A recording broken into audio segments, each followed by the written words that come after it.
አክብሮታዊ ሰላምታችን በያላችሁበት ድረስ የተወደዳችሁና የተከበራችሁ የኢትዮ አውታር ሚዲያ ቤተሰቦች በሀገር ውስጥና በዓለም አቀፍ ደረጃ የተከሰቱ አብይትና አንኳር ወቅታዊ መረጃዎቻችን በዝርዝርና በትንታኔ ወደ እናንተ ማድረስ ጀመርን።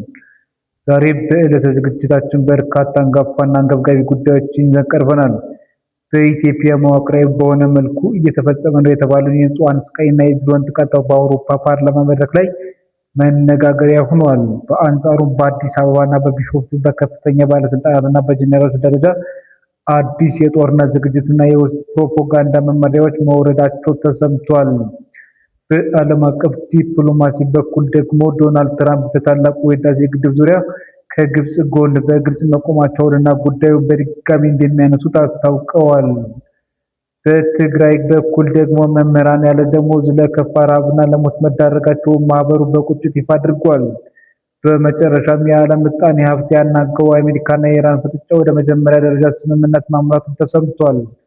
አሁን ወደ ዝርዝር ዘገባዎቹ ከመሻገራችን በፊት የዕለቱን ዋና ዋና ርዕሰ ዜናዎች አጠር አድርገን እናስቀድማለን። አብራችሁን ቆዩ። የፍትህ ጥያቄ በአውሮፓ መድረክ በአርሲ የተፈጸመው ጭፍጨፋና በአማራ ክልል የደረሱ የድሮን ጥቃቶች ተከትሎ የጠቅላይ ሚኒስትር አብይ አህመድ አገዛዝ ሹማምንት ለፍርድ እንዲቀርቡ በአውሮፓ ፓርላማ መድረክ ላይ ቀጥተኛ ጥሪ ቀረበ። እንመለከተዋለን። በአውሮፓ ፓርላማ የቀረበው የተጠያቂነትና የፍትህ ጥያቄ። የተከበራችሁ አድማጮቻችን፣ የመጀመሪያው ዝርዝር ዘገባችን የሚያተኩረው በአውሮፓ ፓርላማ መድረክ ላይ በኢትዮጵያ ጉዳይ ዙሪያ በቀረበው አዲስ ሪፖርትና ወቀሳ ላይ ነው። የጠቅላይ ሚኒስትር አብይ አህመድ አገዛዝ ከፍተኛ ባለስልጣናት፣ የደህንነት ሹማምንትና ወታደራዊ አዛዦች በአገሪቱ ውስጥ ለፈጸሟቸው የሰብአዊ መብት ጥሰቶችና የጦር ወንጀሎች በዓለም አቀፍ የወንጀል ፍርድ ቤት ተጠያቂ እንዲሆኑ የሚጠይቅ ቀጥተኛ ጥሪ በአውሮፓ ፓርላማ መድረክ ላይ ቀርቧል። በፈረንሳይ ሀገር በተካሄደው የህብረቱ ምክር ቤት የህግና የፍትህ ማዕከል መድረክ ላይ ማብራሪያ የሰጡት ልዑል አሰፋ ወሰን አስራት በዝምታ የሚፈጸመው የአማራ ስቃይ በሚል ርዕስ ያዘጋጁትን ሰፊና መዋቅራዊ ሪፖርት አቅርበዋል።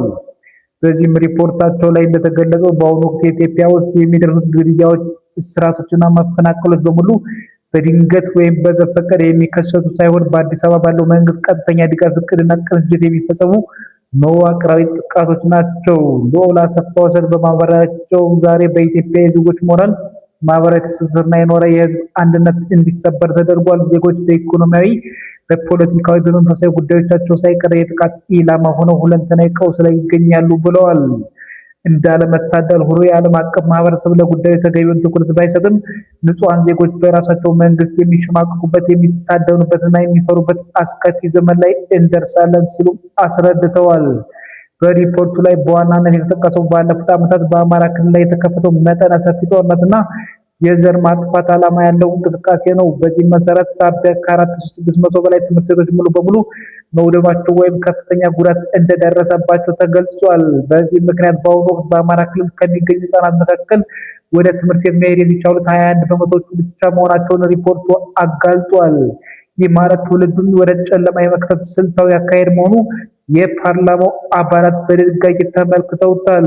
በሺዎች የሚቆጠሩ ሴቶች መደፈራቸው፣ በ10 ሺዎች የሚቆጠሩ ህፃናት በድሮንና በከባድ መሳሪያ መገደላቸው እንዲሁም የኦርቶዶክስ ተዋሕዶ ቤተክርስቲያን ማህበረሰብ ላይ ያነጣጠረ የተቀናጀ ስልታዊ የጥቃት ዘመቻ መካሄድ በዝርዝር ቀርቧል።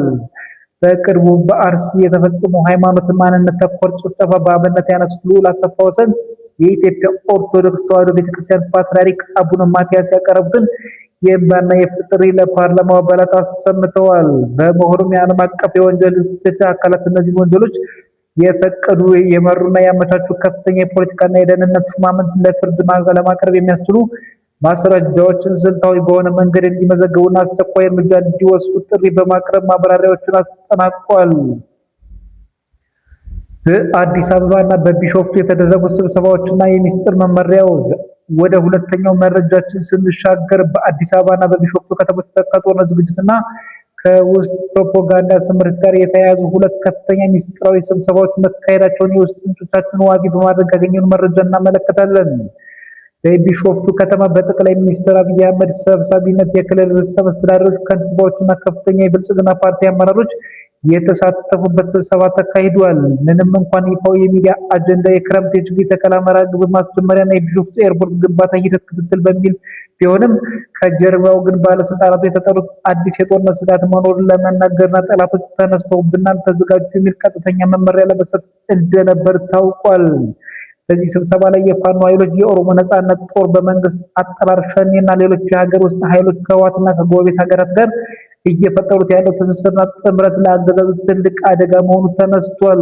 ይህም አደጋ ለማክሸፍ አገዛዙ የውስጥ ኃይሎችን የመበተን የመከፋፈልና እርስ በርስ የማጋጨት ስራን እንደ ዋና ስትራቴጂ እንዲጠቀም መመሪያው ወርዷል። በተለይም በኦሮሞ በአማራ ክልል ባሉ ታጣቂዎች መካከል ግጭት የሚፈጥሩበት ሁኔታ ማመቻቸት፣ በአማራ ክልል ያሉ ኃይሎች እርስ በርሳቸው እንዲለያዩ የአጀንዳ ልዩነት መስጠት እና ከህወሓት ጋር ያለውን ልዩነት ተጠቅሞ የፕሮፓጋንዳ ዘመቻ መክፈት የሚሉ ነጥቦች በጠቅላይ ሚኒስትር ጽሕፈት ቤት ደረጃ ተዘጋጅተው ለክልል መሪዎች ተሰጥተዋል።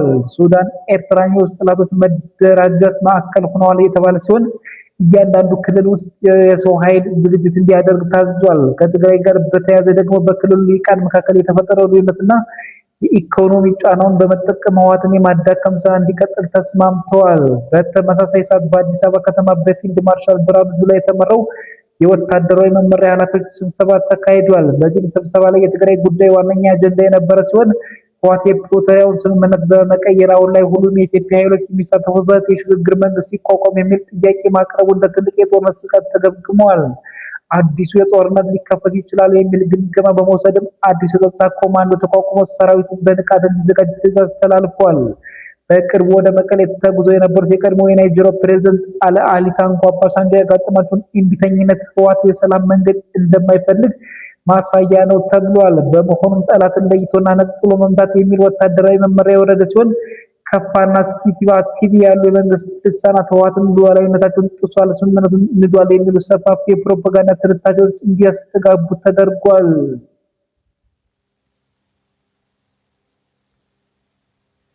በትግራይ ክልል በመምህራንና በሰራተኞች ላይ እየደረሰ ያለው ሰብአዊ ቀውስ። አድማጮቻችን አሁን ደግሞ ወደ ሰሜኑ የሀገራችን ክልል እንሻገራለን።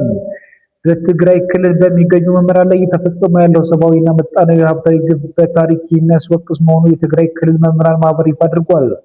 ማህበሩ ለኢትዮጵያ መምህራን ማህበር በጻፈው ይፋዊ ደብዳቤ ላይ እንደገለጸው በክልሉ የመምህራንና የሰራተኞች ደሞዝ ለበርካታ ወራት ባለመከፈሉ ምክንያት መምህራን ከነቤተሰቦቻቸው ለከፋ ረሃብ፣ ለበሽታና ለሞት እየተዳረጉ ይገኛሉ።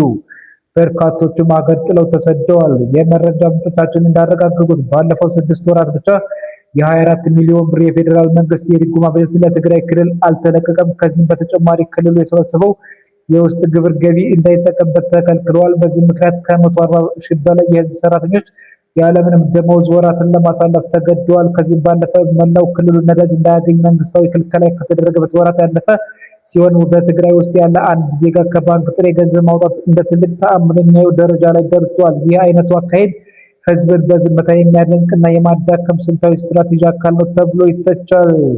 የሚያሳዝነው ግን የሁሉ ክልከላና ረሃብ ባለበት ሁኔታ የፌዴራል መንግስት ድሮን በመላክ በክልሉ ሙዝና ሽንኩርት የጫኑ የንግድ ተሽከርካሪዎች ሲደበደብ መታየቱ ነው። ከዚህ ድርጊቱ ጎን ለጎን ደግሞ በአዲስ አበባ ክልል መንግስት ልሳናት በኩል የፕሪቶሪያውን የሰላም ስምምነት እየካበርኩ ነው የሚል የውሸት ፕሮፓጋንዳ ይከተላሉ። የመምህራን ማህበሮች በፖለቲከኞች መካከል በተፈጠረ የሀሳብ ልዩነት ምክንያት የንጹሃን መምህራን ደሞዝ መከልከል ትልቅ ግፍ መሆኑን ገልጽ የኢትዮጵያ መምህራን ማህበር ከፌዴራል መንግስት ጋር በመነጋገር አስቸኳይ መፍትሄ እንዲፈልግ ጥሪ አቅርበዋል።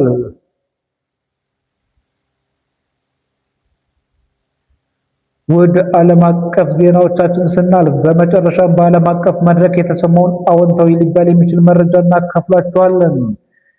የአሜሪካና የኢራን ፕሬዝዳንቶች በፈረንሳይ ሀገር በተካሄደው የቡድን ሰባት G7 ጉባኤ ላይ ጦርነቱ የሚያስቆም የመጀመሪያ ደረጃ ላይ ስምምነት ላይ መፊርማቸውን አኑረዋል።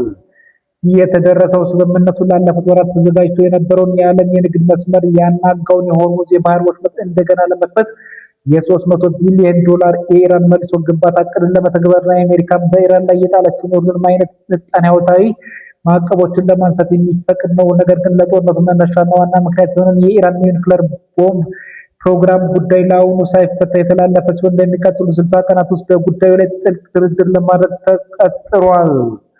የአሜሪካው ፕሬዝዳንት ዶናልድ ትራምፕ ይህ ስምምነት የዓለምን የምጣኔ ሀብት ቀውስ የሚያስቀር ትልቅ እቅድ መሆኑን ቢናገሩም በ60 ቀናት ውስጥ የመጨረሻው ስምምነት ላይ መደረስ ካልተቻለ ግን ኢራን በቦምብ መደብደባችን አይቀሬ ነው ሲሉ አስጠንቅቀዋል። በአንጻሩም የኢራኑ ፕሬዝዳንት ሙሳድ ፔዜሽኪያን ስምምነቱን መፈረማቸውን ቴህራን ያረጋገጠች ቢሆንም የኢራን ቁልፍ ተደራዳሪ የምክር ቤቱ አፈ ጉባኤ መሐመድ ባኪር ጋሌብ ለሀገር ውስጥ መገናኛ ብዙሃን በሰጡት መግለጫ አሜሪካ ላይ ያላቸው ጥርጣሬ አሁንም እንዳለ ገልጸው ጣቶቻችንን አምነው ቃታው ላይ ዝግጁ ናቸው፣ ጠላትን የሰላም ቋንቋ ካልገባው ወደ ኃይል ቋንቋ እንመለሳለን ብለዋል። የተወደዳችሁና የተከበራችሁ የኢትዮ አውታር ዕለታዊ ዜና መዋዕል ተከታታዮቻችን ለዛሬ ያዘጋጀናቸው ሀገራዊና ዓለም አቀፋዊ ወቅታዊ መረጃዎችን በዝርዝር እነዚህን ይመስሉ ነበር። እኛን መርጣችሁ ስለተከታተላችሁን ከልብ እናመሰግናለን።